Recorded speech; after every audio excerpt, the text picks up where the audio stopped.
You were the guy that made all the decisions. Would you have got a controlled burn? Well, there's the lie. It wasn't a controlled burn, it was an uncontrolled burn. See, I'm a chemical engineer as well as a top health and safety guy. I've got undergraduate and graduate degrees in chemical engineering. You're the first actual expert that we've gotten to speak to. In your opinion, why do you believe that it was an uncontrolled burn? Why are you using that terminology when so far everywhere else we've seen that it was a controlled burn? You can go to a place called West Liverpool downriver, and that's where they burn hazardous waste. And in a hazardous waste situation, they very carefully control the temperature and the amount of oxygen so that they get complete combustion, right? It's time, temperature, and amount of the air-fuel ratio.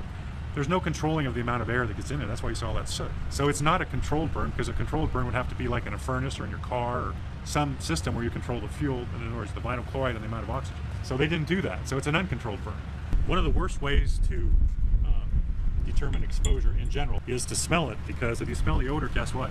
You're already exposed, right? How long have you been doing this? 30 years. I'm in most of the big named lawsuits as an exposure expert. It's a privilege. I get called in to try to figure some of this stuff out. So that's my job.